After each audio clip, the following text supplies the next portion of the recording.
Hi everyone, welcome back to a new video. Today this video is just going to be about some channel updates and overall updates of the washroom and now washroom 2 because this is not the only machine that we currently have right now because I bought some more. So before I go out to the garage where the machines are, I wanted to mention that Electrolux is gone. I sold it because I tried fixing it and I modified it for fun and it ended up breaking more, so I just sold it for parts for like $100 because I could not be asked with it. So the machines you're about to see outside are not Electrolux. They are, you'll see, they're completely different brands. Ta-da! So I bought a GE Ultra Fresh about 2 months ago. It was good for the time being, but the build quality is garbage, so it broke. It still works, but unfortunately, the paddle broke. The Ultra Fresh vent in the back, like the duct, that snapped, so it's very loud on spin, and it ripped its own shock absorber off. So there's that. And then we have Samsung. I got this like 2 days ago. It's a bit old for this model. I got it for about 250 Canadian. This was about 550 with warranty. I'm not redeeming the warranty because I'm the one who broke it. So anyway, I bought this for about 250 and it works perfectly fine.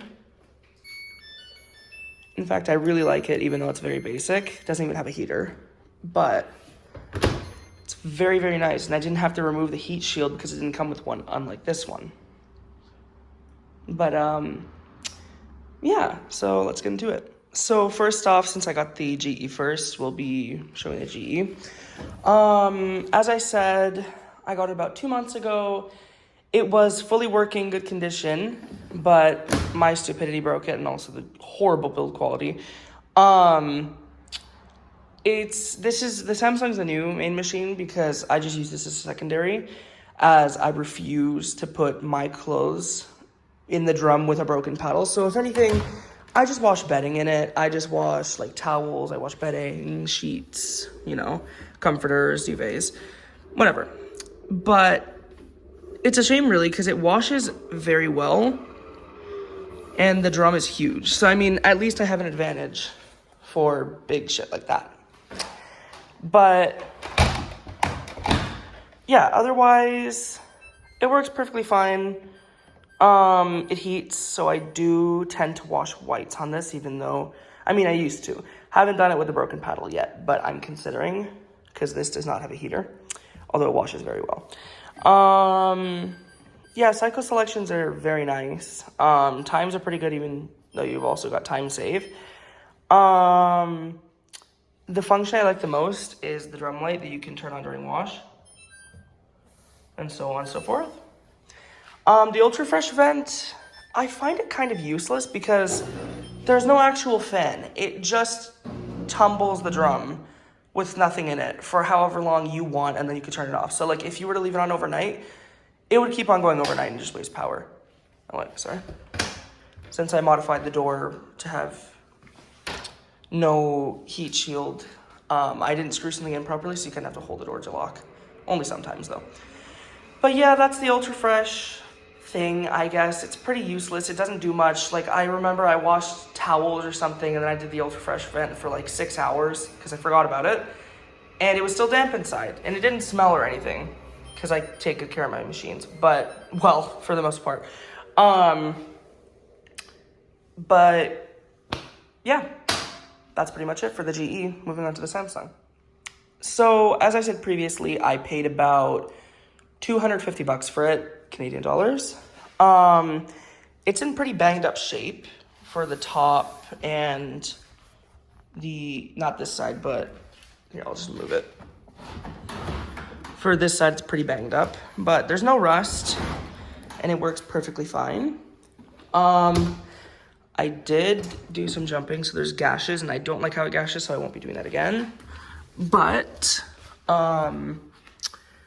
yeah, ignore that. I don't like how it drips either, but it was kind of moldy. I cleaned it for the majority. That's not removable. That's not removable unless I do thick bleach, which I don't have. However, I will be doing a citric acid wash on it eventually. I need to order it. Yeah, like it handles really well.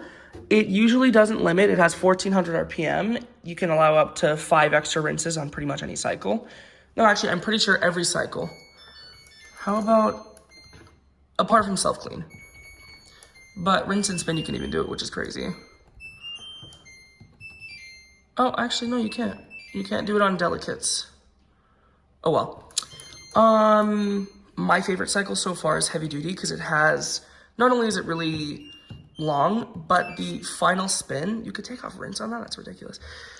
On the final spin, it is like, you have like an 18-minute final spin, no, 17-minute final spin with 1 minute anti-grease. Like, that is astonishing. No wonder why the bearings go on these so quickly, but like, I'm genuinely surprised that this one's still going because if you look here, it is the 3rd month of 2020. So this is a rather old model from this range, which is still being sold. Yeah, one of the things I really like are the paddles. They're very deep on the, well, back. The front, they're kind of shallow, but doesn't necessarily matter. It washes very well. Everything comes out smelling amazing. Everything comes out with no stains. Spins amazing. It also uses the water jet during spin, intermediate spin or final spin, it doesn't matter. It'll just do it to refresh the bedding or literally anything you have in there. I've just washed bedding, so I use that bedding. Yeah, it's really, really nice. I like it a lot. And, yeah, it's very interesting. Since this model is so old, it has the old service mode that's called AS. Automatic service, I think, but it's not necessarily automatic, it's still manual. Which I will show right here. Now, to get into it, I'm just gonna show. You can go on literally any cycle, it doesn't matter. I'm gonna choose white. The text is kind of rubbed off, ignore that. You press delay time until it goes to 17 hours, and then you just hold start.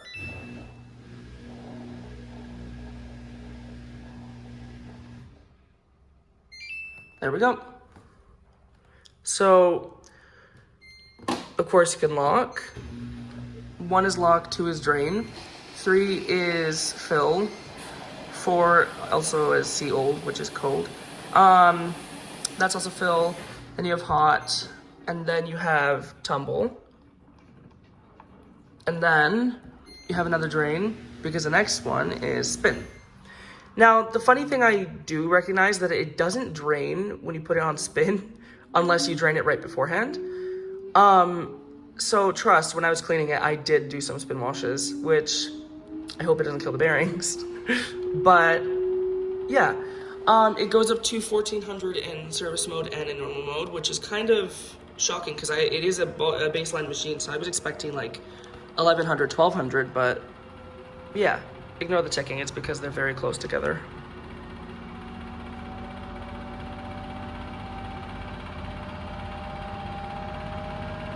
Sometimes it will overspeed, but it'll stop itself soon after. The farthest that I've gotten in service mode is 1470 RPM.